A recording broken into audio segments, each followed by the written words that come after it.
As a consultant, do you want to make more money? Well, if you do, then you want to make sure that you apply what I'm about to share with you. One of the ways that you can earn significantly more without having to put in more work is just simply to land more of your proposals. If you think about it, you spend a lot of time in conversations with buyers, you spend even more time doing marketing, reaching out to people, having conversations, but ultimately you get to a point where you are putting a proposal in front of a client or creating a proposal, right, for a prospective client. And what I'm going to go over here with you today are a few tips and pointers and things that we've seen that when you implement the right way into your proposal process and into your consulting business, you generally win significantly more of those proposals. Now, what I'll share with you is something that applies whether you are new to consulting or whether you are already generating 7 or 8 figures in your consulting business. And in fact, I had a conversation with a client recently who's doing multiple 7 figures per year in their consulting business. And I shared some of these tips with them. In fact, I kind of asked them questions. I didn't just share anything,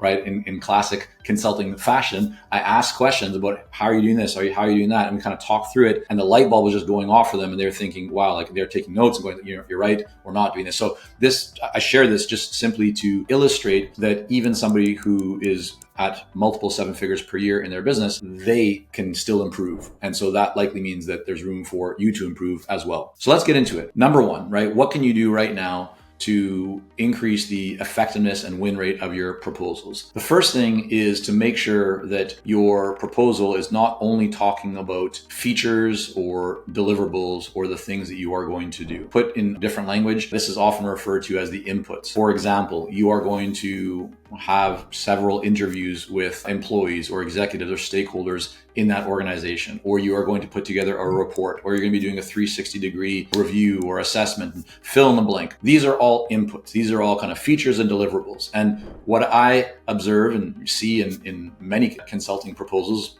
we've worked with over 1,000 consultants in our Clarity Coaching program at Consulting Success, but this comes up often. And we'll look at somebody's proposal, and they'll be filled with these inputs of here's what we're going to do. And that's important. So I'm not saying that don't have that, but what you need to make sure is that you don't only include the inputs of what you're going to do, you also must include the outcomes. Meaning, if you take them through these interviews, or you provide them a report, or you do the 360-degree review, what does that mean for them? What does that mean for the company? What does that mean for the people, the stakeholders, or the board, or the executives, or the nonprofits, the cause? What is the outcome? What do they actually get? Why is that important? It's like, great, you're going to give me a report, fantastic. But nobody actually is lying in bed thinking, I just can't wait to get a report, right? Maybe they want the report, but there's a reason why they want the report. And so the question that you want to answer is, if you give that report, how will they be better off? What does it mean for them? Will the report answer some questions? Will it outline things that they should stop doing because it's eroding their profitability and they're wasting resources? Or what is the outcome, the value for them, the true benefit that they will get by doing that? And this is not just in one place or in one line. You want to look through your whole proposal, all the language that you have. And this often, I'd say, or most often shows up in kind of the list or the bullet points of here's what we're going to do, or right, here's what you're doing before, here's what things will look like afterwards. But I just reviewed a proposal for a client actually yesterday. And this is somebody who, again, is running a multi-7-figure consulting business. And they had a nice table of here's the current state, here's the desired state. And that's all fine. But what I noticed is that even the desired state still did not highlight or focus on and showcase the benefits and the specific outcome of the desired state. So it's like, yes, here's the desired state, but it actually didn't talk about the kind of implication or the how it applies or the benefit that the business will have by reaching the desired state. And the reason this is so important is because when a buyer is thinking about your proposal and your fee, they're going to either look at that as a cost and think, okay, this is how much it's going to cost us. Or they're going to look at it as this is an investment, meaning that, yes, we're going to put money into this, but we can clearly see the impact and the outcome and the value and the benefit that we will get from making this investment. And the goal for you as a consultant is to position your proposal and the engagement so that they can clearly see that, yes, they're going to make an investment at this level, but they're going to get this or above in terms of overall value, and therefore it's going to be a positive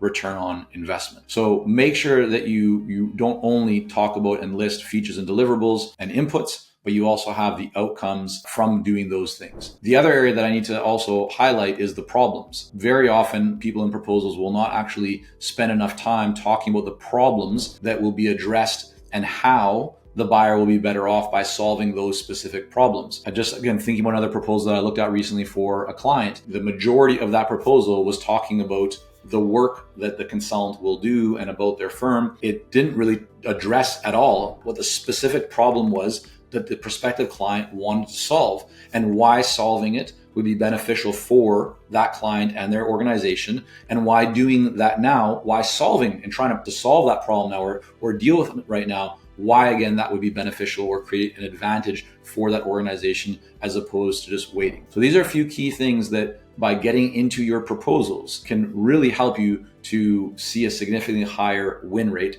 And of course, if you're thinking, hey, I'd like to have my proposal reviewed and I'd like to get feedback on it and to get help to increase my win rate, just click on the link somewhere below this video here or go over to consultingsuccess.com and get in touch. We'd be happy to chat with you about how we can help you to do that, because that's one of the things that we do with clients inside of our Clarity Coaching program all the time. Now let's come back to a few other things that I want to talk about, because I believe they'll be very helpful for you when it comes to your proposals and making them more effective. One of the things that comes up, and I hear this quite often, is that we lost business to somebody that was cheaper than us. And sometimes it'll be like, we lost business to somebody that was larger than us. The opportunity for you here as a consultant is not just to accept that. And you might say, well, yeah, that's okay. Like, that's fine. Somebody else, we lost the business to somebody cheaper. We're premium. That okay, right? That's a choice that you make. And I'm definitely not suggesting that you decrease or reduce your fees to try and win business. That's not typically a good strategy, right? It's a race to the bottom and everybody kind of becoming a commodity if everybody's going to a lower price point. In fact, you should generally try and be the premium option. Well, how do you win business at a premium level if there's people that are taking away business opportunities or they're winning business at a lower level? So one way to address this, and I'll just maybe put a quick disclaimer in here, this is not financial or legal advice. This is just simply what I've seen work, and we've seen work across over 1,000 plus consultants that we've worked with. But the opportunity for you is to plant the seed. And what I mean by that is in your proposal and even in your conversation with that buyer is to let them know that you are not the cheapest option, right? So you could say, you can even address that the work that we do, for a company, or if you're looking for simply getting X, whatever, it is that they want help with, there are many companies out there that can help you with that at a lower cost. What we do differently, and so here's the key, right? What we do differently, or our approach, or we take a different approach, and that is to closely partner with our clients, where we focus not only on doing X, which is whatever, everybody else does at that commodity cheaper level. We also do these things. And so a big distinction between consultants that can earn premium fees and those that just take kind of the average lower fee that everybody else, or the majority of the market gets. Those that are at the lower price point focus just on doing the work. Those at the higher level focus on work that is truly more transformational. And the key distinction is that they focus on not only on doing the work, but they focus on the result and the outcome and the value that comes from that work. That might sound like a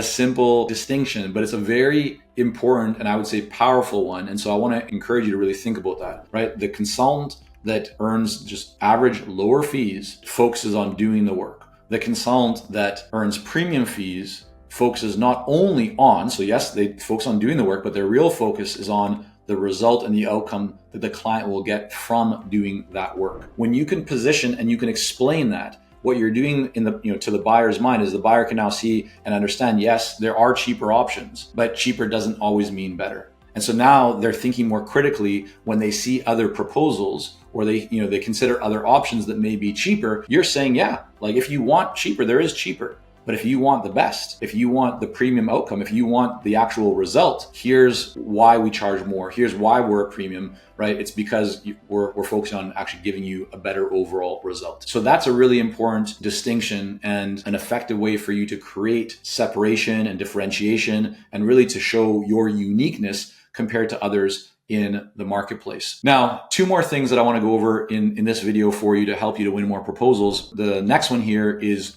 for you to build your credibility and show a more compelling business case. So these are two different ones, right? How do you build more credibility? Well, you can build more credibility, of course, by bringing in testimonials. Credibility really should be established even before so you get to the proposal process, through your content, through your conversations, showing case studies, so on and so forth. But it's a good idea generally to reinforce that inside of the proposal if there are decision makers or people involved in the decision-making process that maybe weren't part of that initial conversation. And so that could be some testimonials, that could be case studies, that could even be in the opening, the overview of your proposal, right? That first kind of couple of paragraphs where you talk about the conversation you had with the buyer and what their situation is and what the opportunity is and why doing this now is so important. But also for you to weave in a little bit about, that you've been doing this for the last X number of years, or you've worked with X number of companies, or these are the kind of results you've helped others to achieve, or maybe you even just drop some names of the types of organizations that you have worked with that they might know. All those things can work. Okay. Now, in terms of creating the business case, this is where I see a lot of people have significant room for improvement. And it's not a bad thing. Again, it's an opportunity to improve and to see better results. But today, more than before, right? In our current environment, buyers are generally not buying nice to haves. They're only buying must haves. And so for you, the opportunity as a consultant is to really think about how do you position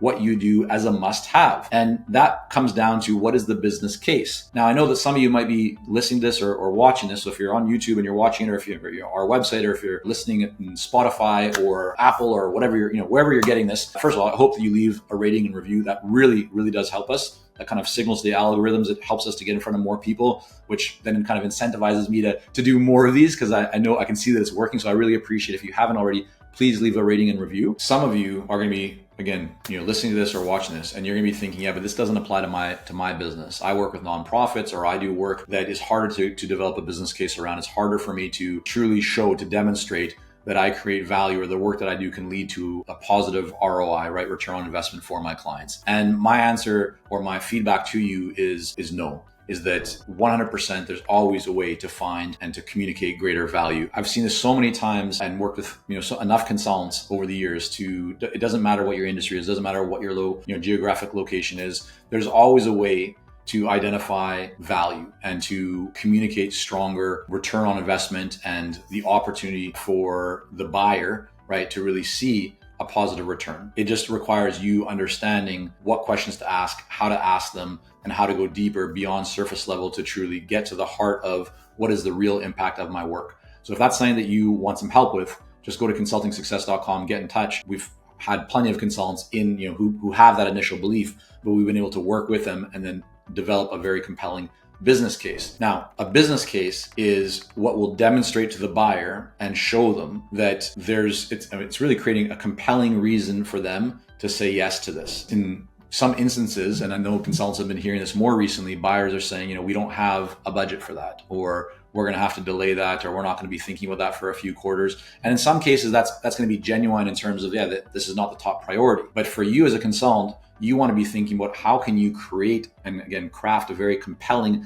business case so that it does become a priority for them, because the excuse of, or the reason that you are given of, we don't have a budget is not true. There's always money available, and most organizations today are sitting on quite a bit of cash. And if you talk to any savvy, experienced CEO or leader, they will say that they are more than willing and very happy to shift or to create new budget if there's a compelling reason for them to do so. That means that for you, again, the opportunity is to really identify and work on developing a business case that demonstrates to the buyer, and hopefully it's a top leader, the actual decision maker, that investing in doing this work, whatever it is right now and can right now be the highest priority and give them the best return compared to anything else inside of their organization. And if you can do that, they'll be more likely to say yes to do so, because they're looking for growth. They're looking for an edge. They're looking for improvement. They're looking to solve a problem. And so by developing a really compelling business case, it makes it much easier for them to say yes, because they see this now as a must-have,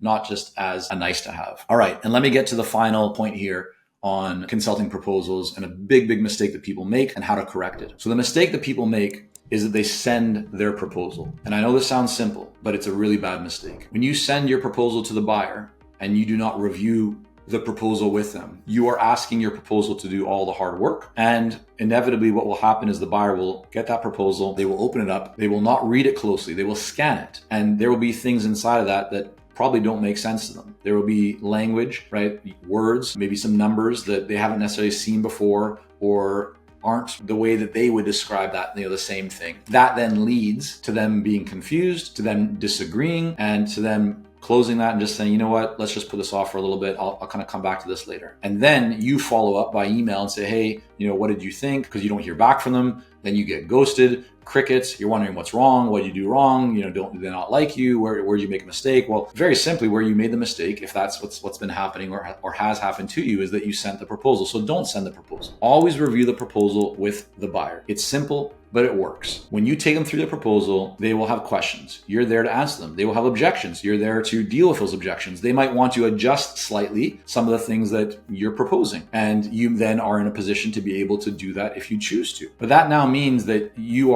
have so many more opportunities to course correct, to adjust, to refine, to get the proposal and to lock in the agreement with the buyer, because you are now able to agree to a path forward. Whereas if you just send the proposal, there's no way for that person to in that moment as they're going through a proposal to get any kind of adjustments or refinements or clarity or clarification on anything, because you're not there. So please don't do that. Just make sure that you review the proposal with the buyer. You will, in general, win a lot more business from that. So many different ways. I've just kind of scratched the surface here on a few key things to look at. There are so many more we talk through with our clients and look through in terms of checklists of their proposals to help them to structure them, to make them more compelling, more effective, to build a stronger business case. This is so important, right? You spend so much time, likely resources, money with your marketing, with your sales process, with conversations to get to the point of the proposal. And if you aren't doing a great job, it's just such a waste. So make sure that you are applying these and all the other best practices. If you'd like help with any of that, again, go to consultingsuccess.com and get in touch. We'd be happy to help with and to chat with you